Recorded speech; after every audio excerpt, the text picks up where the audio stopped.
Hi, so guys, last week we configured static NAT, which is one-to-one. We configured a dynamic NAT, which is one-to-many. So today we are going to talk about PAT. PAT stands for Port Address Translation. It uses one public IP address to translate many private IP address. So it allows multiple internal devices to use one public IP address to access the internet but with a different port number. So in this topology, we are going to configure static NAT, dynamic NAT, and PATs. So everything about NAT, we are running it up today. So we have different networks here. We have 1, 2, 3, 4. So we have 4 different networks on this topology. So we're going to use this 8.8.8 as our public IP address. So all these networks now will use this 8.8.8 to access the internet. So let's configure the static NAT on this 192.168.10.1 so we are going to do all the configuration on this router. We're going to configure static, dynamic, and PAT on this router. So let's go to the router.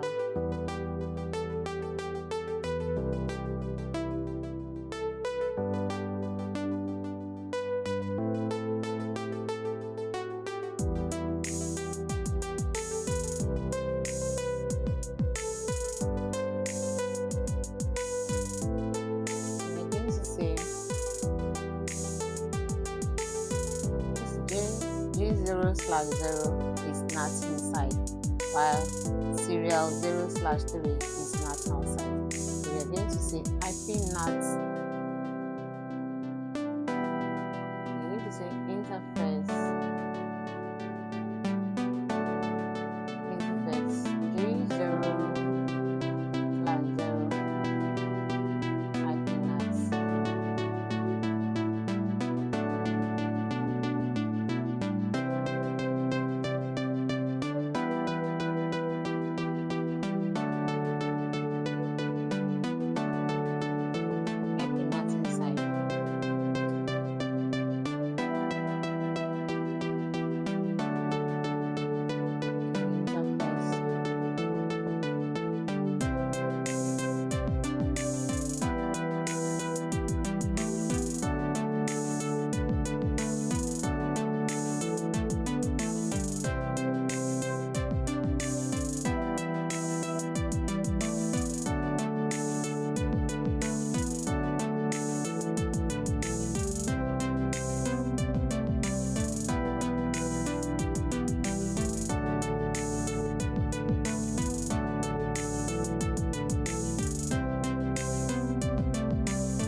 So we have done our static NAT. So let's configure dynamic NAT. So we are going to use this 192.168.2.1 to configure our dynamic NAT still on this router.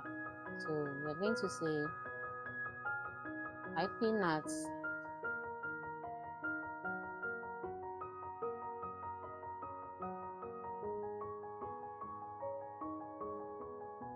going to create a pool.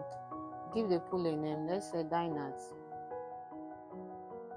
We're going to use this public IP address, this 8.8.8.1. I'm going to say 8 dot. Since it is a pool, we are starting from 8.8, 8.8.8.1 to 8.8.8.8 to 10. Let's say 10, since it is a pool, so that you can pick any public IP address to access the internet. I'm going to give it a net max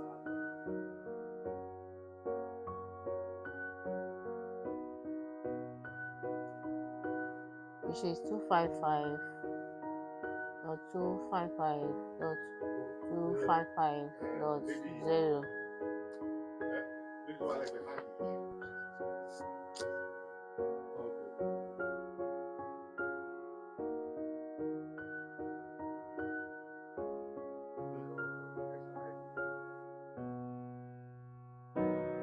So we're going to create our access list. So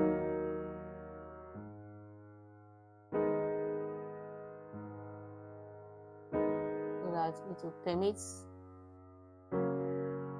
access lists. Access lists.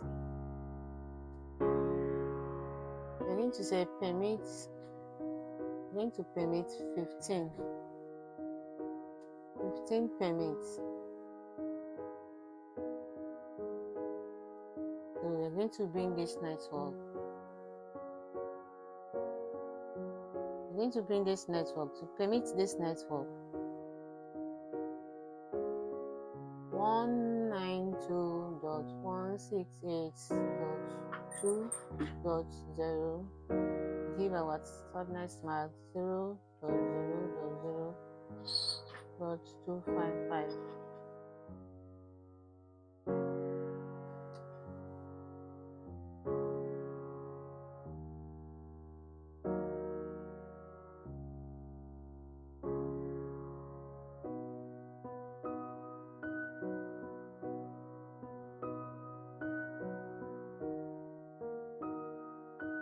Access list.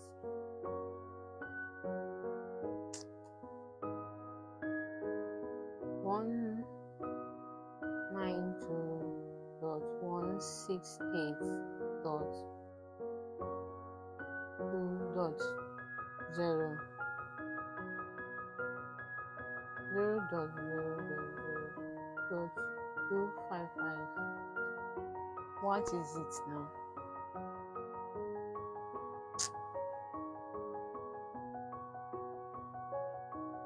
Access lists.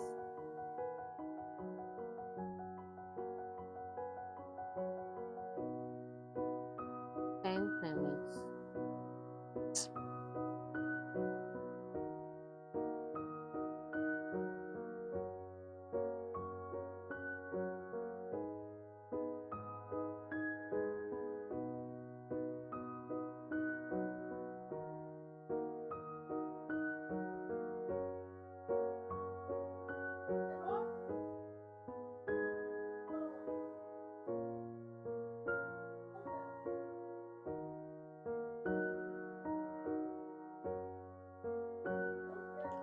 So we are going to bind this, our access list on our pool. So we are going to say IP NAT inside source, inside lists, inside source lists.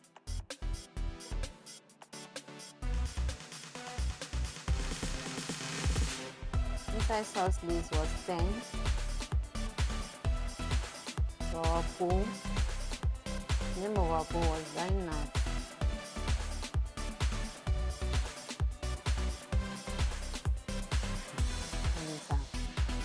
So we have done our dynamic NATs. We are still going to do paths.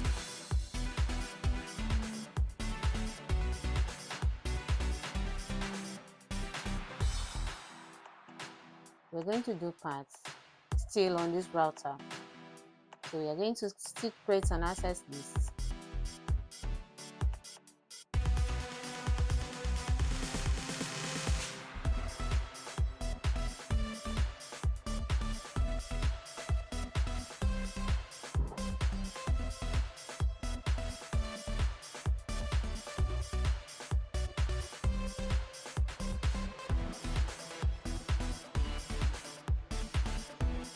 Access list, let's permit 20. Access list permits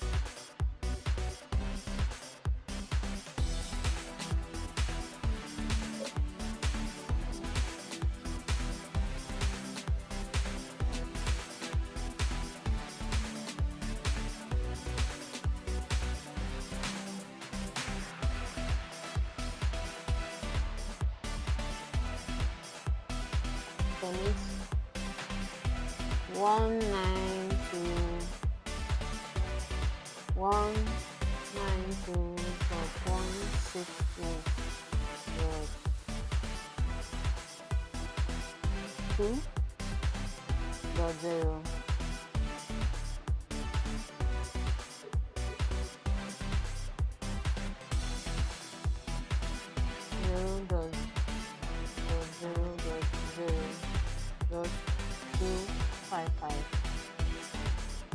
So we're still going to create another access list on this. Use this one. This 192.1 of 10.1.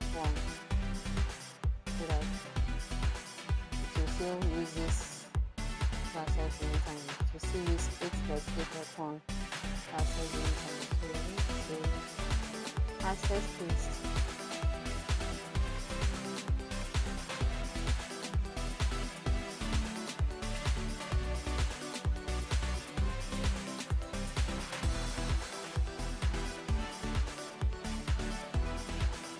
Say 15, permit 15,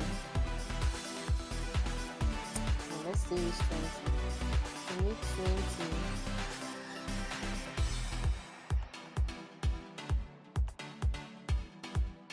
going to bring that network 192.168.10.0, give our segment now 0.0.0.255. We are still going to bind it.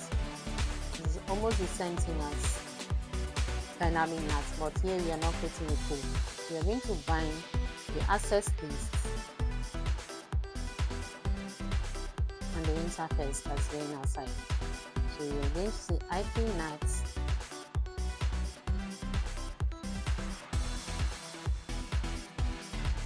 inside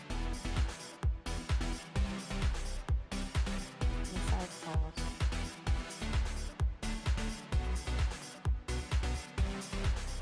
lists.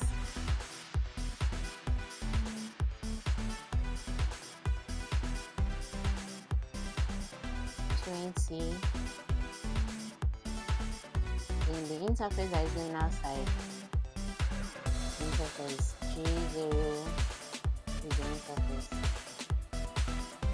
P0/0.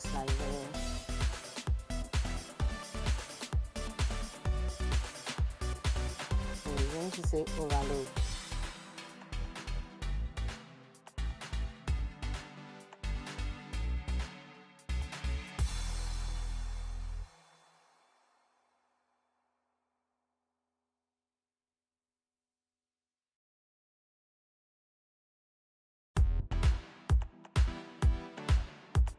So that is all for that. So let's test connectivity. First of all, we are going to test from this to this. When we configure the static line. So let's go here. Let's go to command prompt and let's print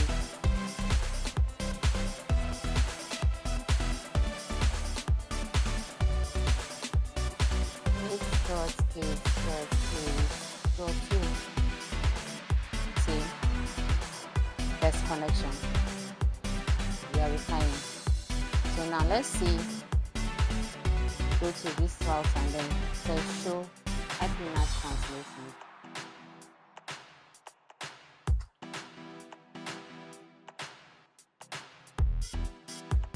So I do not translation.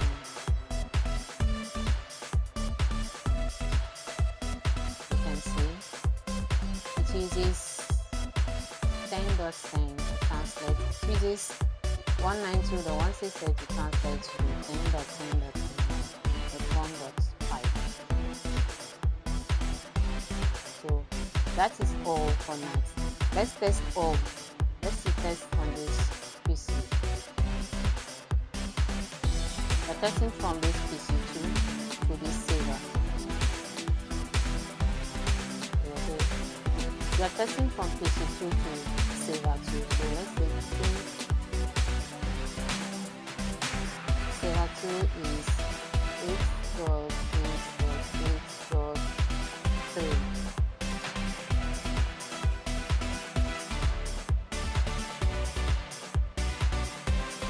See, there's connection, there's connectivity too. So that is all for dynamic NAT, static NAT, and paths. So we are done with NAT entirely. So see you in my next video. Bye.